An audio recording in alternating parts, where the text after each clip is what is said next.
ലോക്സഭാ തെരഞ്ഞെടുപ്പിൽ 2 മത്സരങ്ങളിലേക്കുള്ള BDA സ്ഥാനാർത്ഥികളെ പ്രഖ്യാപിച്ചു. മാവേലിക്കരയിൽ ബൈജു കലാശാലയും ചാലക്കുടിയിൽ KM ഉണ്ണികൃഷ്ണനും മത്സരിക്കും.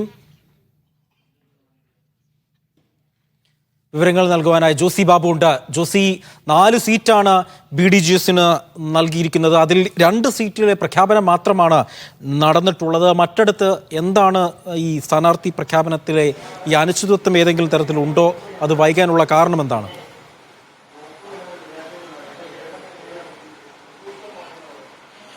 തീർച്ചയായും അജി, അത്തരത്തിൽ BDJSൽ ഒരു ആശയക്കുഴപ്പമുണ്ട് എന്ന തരത്തിലുള്ള പ്രചാരണമുണ്ട്. അത്തരത്തിൽ അഭ്യൂഹങ്ങൾ സജീവമായി നിലനിൽക്കുന്നുണ്ടായിരുന്നു. അതിനിടെയാണ് ഇന്ന് 2 സ്ഥാനാർത്ഥികളെ മാത്രം പ്രഖ്യാപിച്ചത്. ഇന്ന് മാവേലിക്കരയിലെയും ചാലക്കുടിയിലെയും സ്ഥാനാർത്ഥികളെ മാത്രമാണ് BDJS പ്രഖ്യാപിച്ചിരിക്കുന്നത്. മാവേലിക്കരയിൽ ബൈജു കലാശാലയും ചാലക്കുടിയിൽ KM ഉണ്ണികൃഷ്ണനുമാണ് മത്സരിക്കുന്നത്.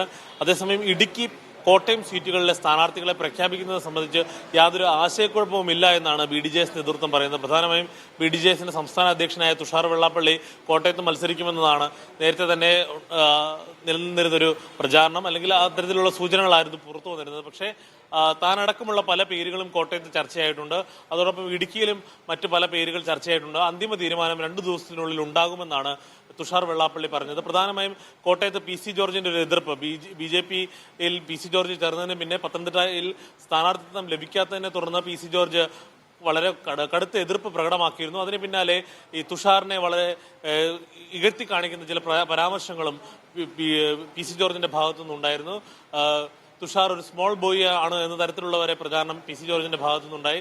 അത്തരം ചില രാഷ്ട്രീയ പ്രതിസന്ധികളാണ് കോട്ടയത്ത് സ്ഥാനാർത്ഥിത്വം പ്രഖ്യാപിക്കാൻ വൈകുന്നതെന്നുള്ളൊരു സൂചനകളും പുറത്തു വന്നിരുന്നു. എന്നാൽ അതൊന്നുമല്ല, നേരെ മറിച്ച് PC ജോർജുമായി തനിക്ക് നല്ല അടുത്ത ബന്ധമുണ്ട്. PC ജോർജ് മുഴുവൻ സമയ പ്രചാരണത്തിനുണ്ടാകും എന്നതടക്കമുള്ള കാര്യങ്ങൾ തുഷാർ വ്യക്തമാക്കിയിട്ടുണ്ട്. എന്തായാലും കോട്ടയം, ഇടുക്കി സീറ്റുകളിലെ സ്ഥാനാർത്ഥികളെ 2 ദിവസത്തിനുള്ളിൽ പ്രഖ്യാപിക്കുമെന്നാണ് തുഷാർ വെള്ളാപ്പള്ളി വാർത്താ സമ്മേളനത്തിൽ അറിയിച്ചത്.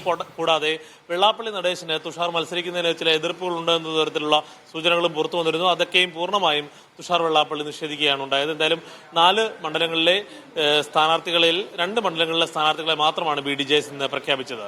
അജി, ശരി, ജോസി ബാബുവാണ് വിവരങ്ങൾ നൽകിയത്.